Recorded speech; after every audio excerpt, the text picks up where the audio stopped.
Hello बच्चों, कैसे हो आप लोग। चलिए आज जो है सीटेट एंड टेट्स का बाल विकास एवं शिक्षा शास्त्र चाइल्ड डेवलपमेंट एंड पेडागोगी का पार्ट 2 जो है लाए हैं। चलिए चलते हैं। पिछली वीडियो में क्वेश्चन नंबर 10 तक हुआ था। चलिए क्वेश्चन नंबर 11 में चलते हैं। आप एक अध्यापक हैं जो विश्वास करता है कि बच्चे विभिन्न गतियों और अलग अलग तरीकों से सीखते हैं। आप अपनी कक्षा में ऐसे आकलन योजना करेंगे जो ऑप्शन में है। उससे पहले जो शिक्षक को है ना, उसको हर टाइप से जैसे बच्चों का इंप्रूवमेंट हो तरीके अपनाना पड़ता है। ऑप्शन में चलते हैं। सभी विद्यार्थियों के लिए समान हो, केवल वस्तुनिष्ठ प्रश्नों को सम्मिलित करें, ये तो नहीं होगा। बच्चों के सीखने के तरीकों से संबंधित ना हो, ये तो गलत ही है। बच्चे जैसे सीखे वैसा ही तरीका अपनाना पड़ेगा। आकलन के अलग अलग तरीकों पर आधारित हो, यही सबसे बेस्ट इसका आंसर है। आकलन के लिए अलग अलग तरीकों को अपनाना पड़ता है। ठीक है, तो ये ऑप्शन 4 है इसका सही आंसर। क्वेश्चन नंबर 12, लेव वाइगोत्स्की के सिद्धांत के अनुसार निम्न में से कौन सी अध्यापन अधिगम प्रक्रिया को पाठ प्रदान करने का प्रभावशाली तकनीक है।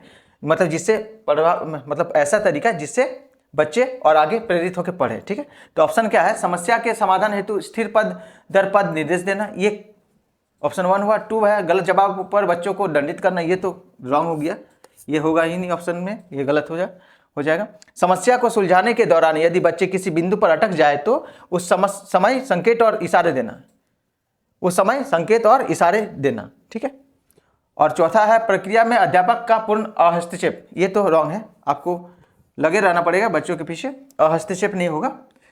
सबसे सटीक तरीका है ऑप्शन 3, समस्या को सुलझाने के दौरान यदि बच्चे किसी बिंदु पर अटक जाए तो उसे इशारे करना, उसे संकेत देना, ताकि वो बच्चा अपने आप में जो है वो सवाल में अगर कहीं फंस रहा है तो उसको जवाब दे पाए। ठीक है, तो ये ऑप्शन 3 हो जाएगा इसका आंसर।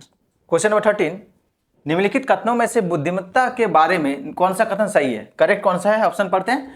बुद्धिमत्ता को केवल बुद्धि लब्धि परीक्षणों के द्वारा ही मापा जा सकता है, ऐसा नहीं है।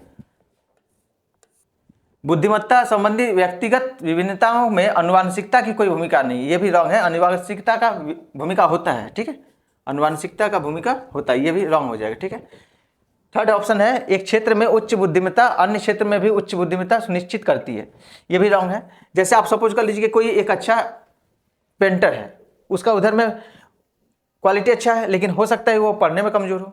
कोई पढ़ने में अच्छा हो लेकिन दूसरे फील्ड में खराब हो। कोई अच्छा खिलाड़ी है तो वो पढ़ने में कमजोर हो सकता है, या फिर कोई पढ़ने में अच्छा खिलाड़ी अच्छा नहीं हो सकता। तो अलग अलग अपना क्षेत्र होता है, तो किसी एक क्षेत्र में अच्छा होना सभी क्षेत्र में अच्छा होने का सुनिश्चित नहीं करता। ठीक है, तो ये ऑप्शन रॉन्ग है।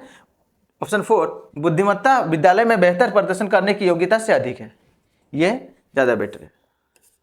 बुद्धिमत्ता विद्यालय में बेहतर प्रदर्शन करने की योग्यता से अधिक है, कहीं ज़्यादा है उससे भी। क्वेश्चन नंबर 14, एक घोड़े को देखकर एक 3 वर्षीय बालिका चकित होकर बोली, वाह इतना बड़ा कुत्ता। जीन पियाजे के संज्ञानात्मक विकास के सिद्धांत के अनुसार बालिका यह प्रतिक्रिया निम्न में से किसका उदाहरण है।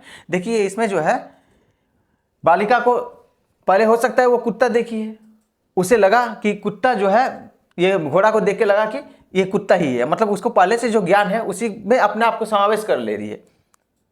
ठीक है, यानी कि उसको जो पता है उसी हिसाब से उसको पुराना में नया चीज कोई भी दिख रहा है तो पुराना सोच के उसको अपने आप को समावेशन कर रही है उसमें। ठीक है, तो इसलिए इसका ऑप्शन 1 ही सही होगा। चलिए नेक्स्ट क्वेश्चन की ओर चलते हैं। क्वेश्चन नंबर 15, भाषा एवं विचार पर लेव वाइगोत्स्की क्या सुलझाते हैं। भाषा संज्ञानात्मक विकास के निर्देशित करती है। भाषा संज्ञानात्मक विकास को निर्देशित करती है। संज्ञानात्मक विकास भाषा को निर्देशित करती है, ये इसका ऑप्शन 1 सही है। ठीक है, भाषा और संज्ञान में कोई संबंध नहीं है, ये भी रॉन्ग है, ये भी रॉन्ग हो जाएगा। संज्ञान भाषा से स्वतंत्र है, ये भी रॉन्ग है। ठीक है, यानी कि भाषा संज्ञानात्मक विकास को निर्देशित, जो भाषा आपका बोलने का तरीका है, जो भी आप कर रहे हो वो आपके ज्ञान को निर्देशित करती है। ठीक है, 15 का ऑप्शन 1 करेक्ट आंसर है। क्वेश्चन नंबर 16, बच्चों में सृजनात्मक को किस प्रकार सुसाध्य किया जा सकता है, मतलब वो ज़्यादा से ज़्यादा सीखे, इसके लिए आप क्या कर सकते हो। देखिए नंबर 1 को छोड़ते हैं, नंबर 2 को पढ़ते हैं पहले।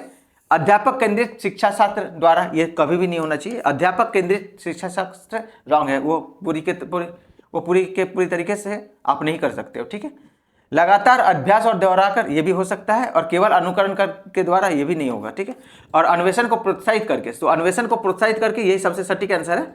आपको ऑप्शन 1 को इसमें टिक करना है। ठीक है, यानी कि इसका आंसर 1।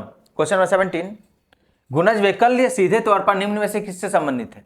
गति विषयक अशक्तता से, दूसरों के प्रेरकों इरादों को समझने में प्रवाहित से, या फिर तीसरा सांगीतिक योग्यता से, या फिर गणितीय संकल्पों के आधारित अधिगम में कठिनता से। तो ये हो गया गणित से रिलेटेड है ना, तो मैथ जो है गुणज वैकल्य है ये गणितीय संकल्पों के आधारित अधिगम के कठिनता से होगा। इसका ऑप्शन 4 सही होगा। ठीक है। क्वेश्चन नंबर 18, शिक्षा का अधिकार अधिनियम के अंतर्गत निजी विद्यालयों में आर्थिक रूप से कमजोर वर्ग के विद्यार्थियों के दाखिले हेतु सीटों का आरक्षण का प्रावधान है। इन छात्रों के सफल समावेशन हेतु एक अध्यापक को किस तरह के शिक्षा शास्त्र को प्रयोग करना चाहिए? देखिए, पहला ऑप्शन है भेदभावात्मक, दूसरा ऑप्शन है अलगावात्मक। ये दोनों रॉन्ग है।